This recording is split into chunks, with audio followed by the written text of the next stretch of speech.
केसर देवी kitchen में आपका स्वागत है। आज के इस वीडियो में आप देखेंगे कि मैंने भरवा करेला थोड़ा डिफरेंट स्टाइल में बनाया है, जिससे ये काफ़ी हेल्दी भी रहेगा और खाने में भी बिल्कुल कड़वा नहीं लगेगा। साथ ही इसकी स्टफिंग धागे का इस्तेमाल किए बिना भी बाहर नहीं निकलेगी। तो चलिए ये हेल्दी और टेस्टी भरवा करेला बनाना शुरू करते हैं। इसके लिए हम 400 ग्राम करेले ले लेंगे और करेलों को अच्छे से धोकर और फिर सुखा लें।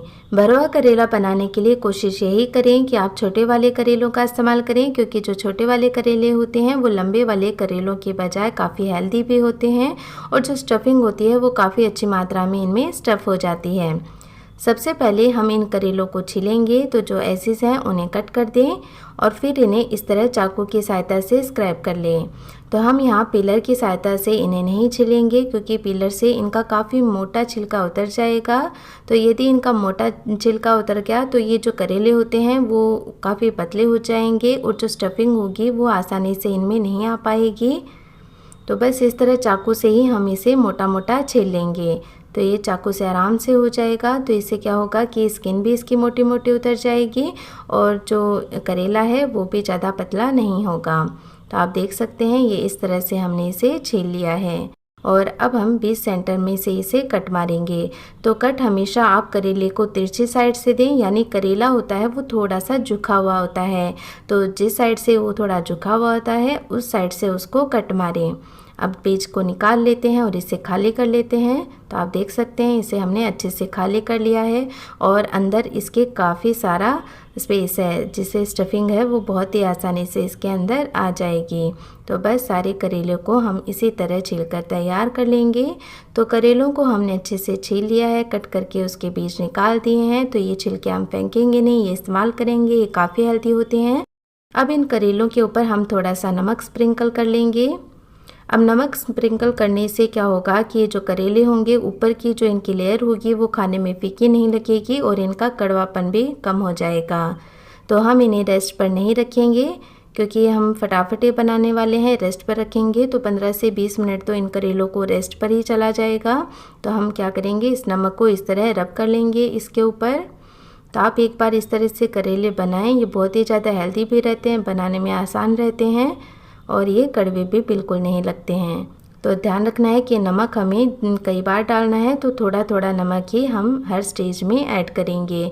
और साथ ही जो करेले होते हैं उनको काफ़ी चटपटा हम बनाते हैं, तो जब भी हम किसी चीज़ में खटाई डालते हैं तो उसमें नमक कम ही इस्तेमाल होता है। तो अब इन करेलों को स्टीम करने के लिए मैंने एक कढ़ाई के अंदर पानी गर्म कर लिया है और ऊपर एक स्टैंड रख दिया है। अब इस स्टैंड के ऊपर हम एक स्टीमर प्लेट रखेंगे और करेलों को इनके ऊपर सेट कर देंगे।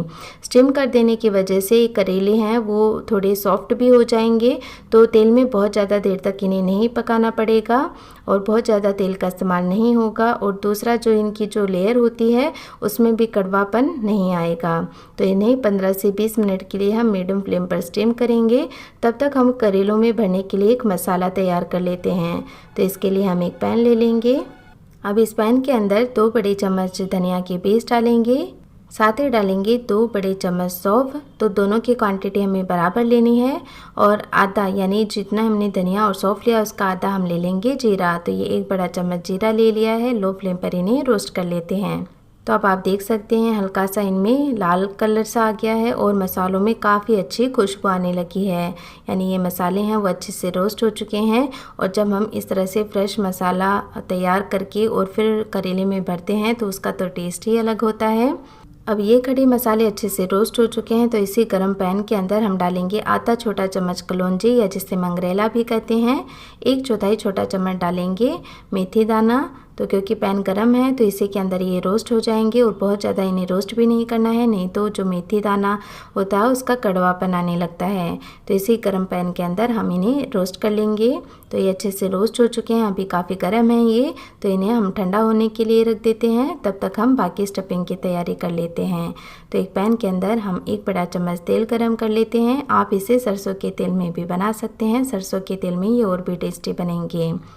चुटकी भर इसके अंदर हींग ऐड करेंगे और अब इसके अंदर जो छिलके हमने हटाए थे वो डालेंगे, साथ ही जो बीज हमने लिए थे वो भी ऐड कर लेंगे और मीडियम फ्लेम पर इन्हें हम पका लेते हैं। तो जब हम इन्हें तेल के अंदर रोस्ट कर लेंगे तो इनका कड़वापन है वो कम हो जाएगा। तो छिलके भी काम आ जाएंगे, काफ़ी हेल्दी भी रहेंगे और कड़वे भी नहीं लगेंगे। तो 1-2 मिनट के लिए हम इन करेलों और बीज को पका लेंगे।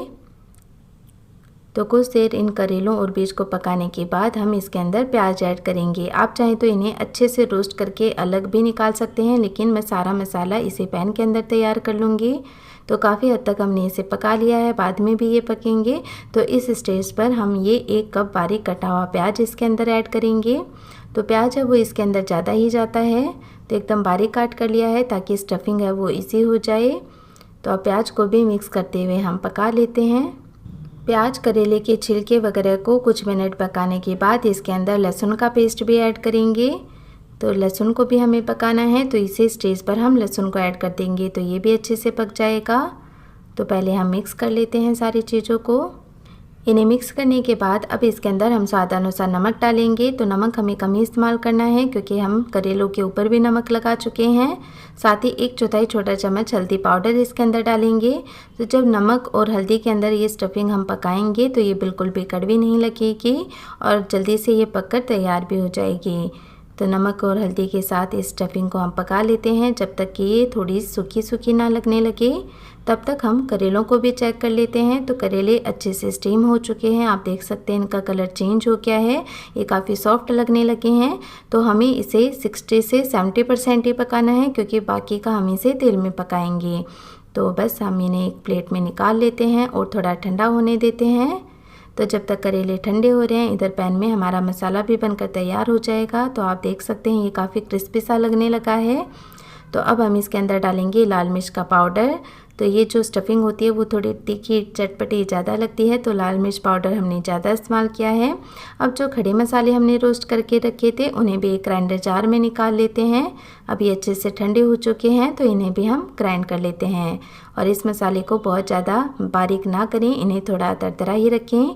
तो ये सारा मसाला मैं इसके अंदर ऐड कर रही हूँ क्योंकि जितनी स्टफिंग मुझे बनानी थी मैंने उतना ही मसाला तैयार किया है। खट्टेपन के लिए इसके अंदर हम 2 बड़े चम्मच अमचूर डालेंगे। आप चाहें तो चाट मसाले का इस्तेमाल भी कर सकते हैं या फिर कच्चे करी का इस्तेमाल भी कर सकते हैं। अब मसालों के साथ सारी स्टफिंग को अच्छे से पका लेंगे। तो मसाले पहले से रोस्ट हुए हुए हैं और फिर तेल में ये थोड़े से और भी पक जाएंगे क्योंकि करेले में स्टफ़ करने के बाद तो ये पकेंगे नहीं, तो सारा हमें इसे अभी पकाना है।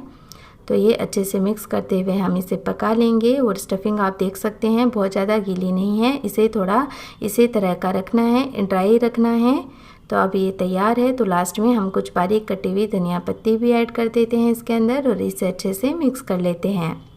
अब इस स्टफिंग को हम एक बोल में निकाल कर थोड़ा सा ठंडा होने देते हैं।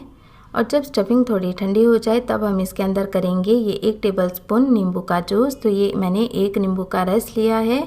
इससे स्टफिंग होगी वो बहुत ही चटपटी से बनेगी। और दूसरा जो करेले होंगे इस वजह से यानी खटाई की वजह से करेला होता है वो ज़्यादा कड़वा नहीं लगता है और टेस्ट नींबू का तो अलग आता ही है इसके अंदर, भले ही हमने इसके अंदर अमचूर पाउडर ऐड किया हो, लेकिन नींबू का टेस्ट इसके अंदर बहुत ही अच्छा आता है। और साथ ही जो स्टफिंग हमने थोड़ी ड्राई रखी थी उसका यही कारण था कि हमें इसके अंदर नींबू का जूस ऐड करना था।